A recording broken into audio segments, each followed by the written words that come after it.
हो रहा है, कहीं मिराज जी मुझे छोड़ तो नहीं देंगे। यही सब उल्टी सीधी बातें मेरे मन में चलने लगी। उसी बात को लेकर मेरे में मिराज जी में काफ़ी बहसा बहसी हुई। पिक्चर के दूसरे दिन खूब लड़ाई हुई। रात के 12 साढ़े 12 बजे हम लोग का पैकअप हुआ था। 1 बजे रात को मैंने कॉल किया इनके अब्बा को और मैं बोली मेरे पिताजी को जवाब दे दीजिए आप, वो पूछ रहे हैं, मैं बोल नहीं पा रही हूँ।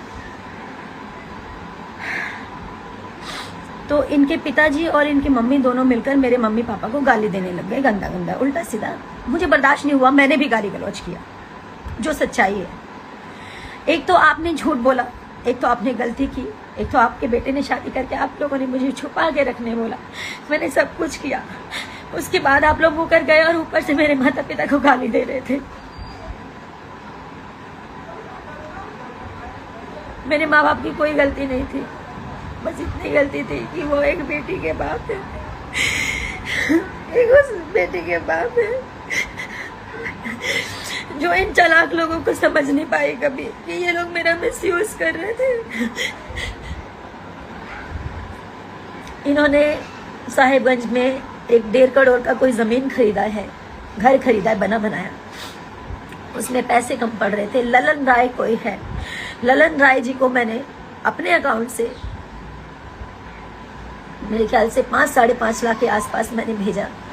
इनके पैसे कम पड़ रहे थे इसलिए, और कुछ कैश मैंने दिया और मिराज जी को भी कुछ पैसे भेजे। 7.5-8 लाख के आसपास मैंने कुछ पैसे किए क्योंकि उनको पैसे कम पड़ रहे थे। मैं ये सब नहीं बोलना चाहती थी, मुझे मजबूर कर दिया गया है क्योंकि मुझे नहीं पता मैं जीऊंगी या मरूंगी।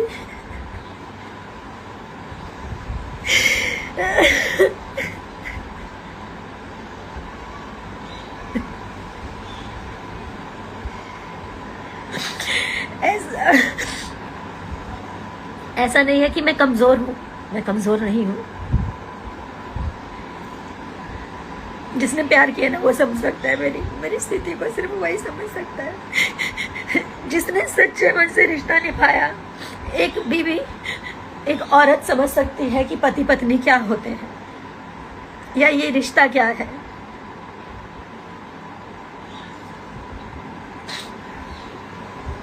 ठीक है, आज लोग मुझे ही गलत बोलेंगे क्योंकि मैं लड़की हूँ। हमेशा से लड़कियों को ही हराया गया है, पर मैं जब तक जिंदा हूं ना तब तक लड़ूंगी।